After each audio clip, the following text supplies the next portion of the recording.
Hi, John Montgomery from Benson Fiat and Fiat Club America. There's my card if you ever need to reach me. And of course, you can always reach the Fiat Club at fiatclubamerica.com online. So I want to go through something here that happens with Fiat 500 owners. Let's say you get in your car and you turn the key, get ready to try to start it, and put your clutch in and turn that key, and nothing happens. Nothing happens at all. What is it? Well, Fiat uses a clutch switch. And I don't think anybody's ever made a video about a clutch switch, but I happen to have one out of the car that I want to show you how a clutch switch works. This is a foot pedal assembly out of a Fiat 500. And this one is a good way to illustrate what a clutch switch is. So let's get specific here. This is it. This is this little small part, and let me give you the part number because I happen to had to buy one. There's the part number right there. It's $25 retail. I got a little bit of a discount. This is the box that it comes in right here. There's the part number, made in Italy. This little device is what makes the car start up whenever you turn the key. And notice, watch this little box right here. When I push the clutch in, you see how that moves up? So that switch is connected to a wire back here, and that's what makes the car start. So if you don't have the clutch in, whether the car is in gear or not on a manual transmission, it's not going to start. And this thing goes on a little pin, and I'm going to pull this apart right here. See this right here? I'm going to try to get this out. See, there's a pin back behind here that is on the clutch pedal assembly.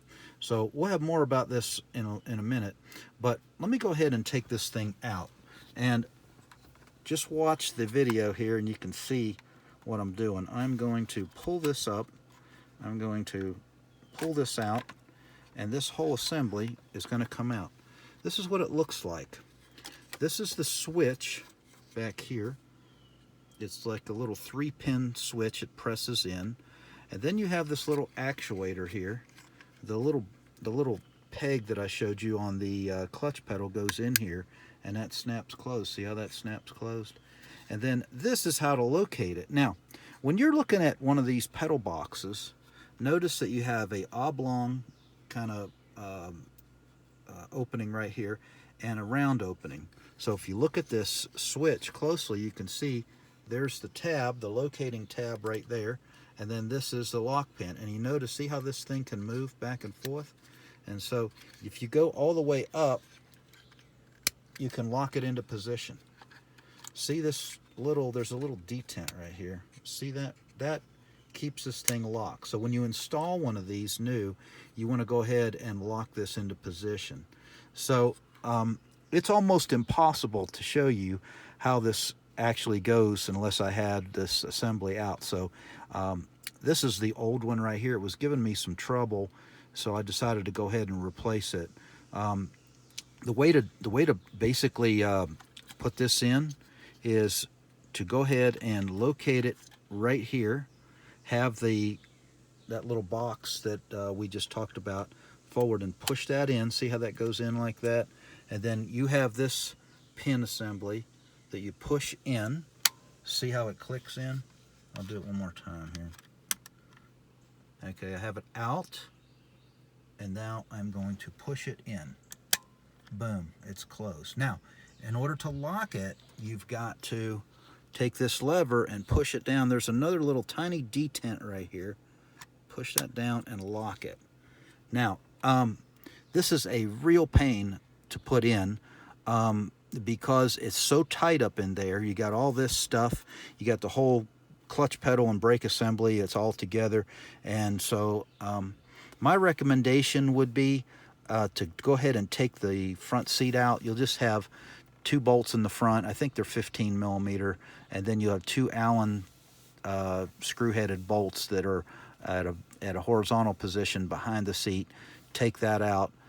Disconnect the connectors if you have heated seats, or you've got airbags and all that sort of thing. Just go ahead and take that out. disconnect your battery so you won't have a airbag light come on. But anyway, you could see how this thing fits in here. It's just got this little locating tab and this little tab here. Now, sometimes if this pops out, you know, I mean, you could have a situation where this thing starts to work loose, then all of a sudden it doesn't work anymore, even though the switch is good. So make sure this, when you put this in, you want to push it to here and then push it down into this detent. Now, to get to this, as I mentioned, it's very, very, very tight. What you'll need to do is take this little bracket off right here. This is a bracket that is on the underneath the steering column. You'll be able to see it pretty much plain as day. That'll give you a little bit more room to get your fingers in there. And then I use a little T30 bit set, little mini ratchet. This thing is extremely handy. I've got it at Lowe's. It's about 20 bucks. It's got some tips in there. I would definitely recommend it. If you do any work on your car or anything, this is just really great because it's like a tiny little ratchet. It's got two ends, so depending on what size that you're working with. So this is a great little product for 20 bucks. So it's a T30 right there to remove it. So remove the seat, remove this bracket, and then take your old one out and then put it in. Now, let's go over the locating pin here. This is the little pin. In order to, once you get this installed and connected in the back, and by all means, connect it before you try to put this in, because it's just a pain in the butt to get back there, way in the back to get it. So connect it before you insert it into this little slot. Remember, you want to insert it in the slot first, and then push that pin and close the lever. Okay, then of course, there's your connector back there. Now, in order to locate this pin, all you do is pull this out. You can take your fingernail and just kind of open it up. The whole thing will just, it's kind of flimsy. You can pull the whole thing out, but just go ahead and push that down and see how it captured right there, and then push this closed. It snaps. So each time you push the clutch pedal, it's going to move. See that? That's what makes the car, you know, enable you to have the starter engage.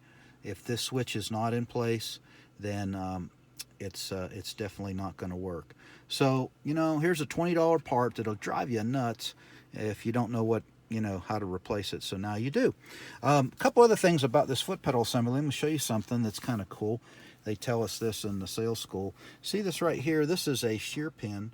This is on the brake pedal, and this pin is made to shear off in a high G-load crash to protect you from breaking your ankle or your leg or your hip. And a lot of people get hip injuries because the crash energy comes up through the car.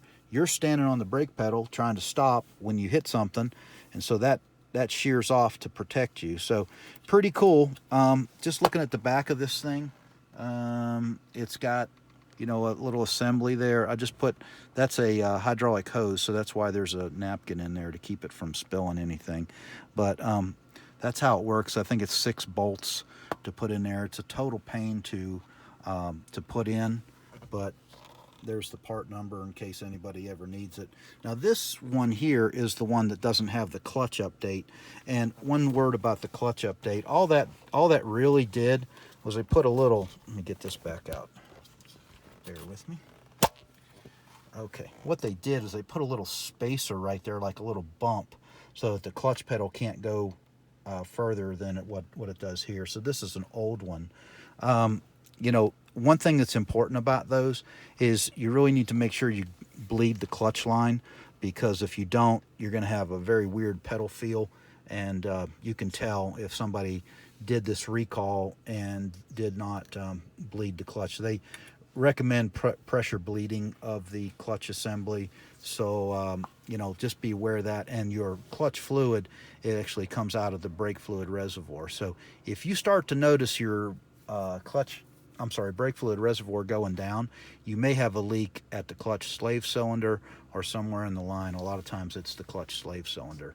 So anyway, that's all I had for today, and I hope this helps you out if you ever have a situation where you need to replace that little clutch switch.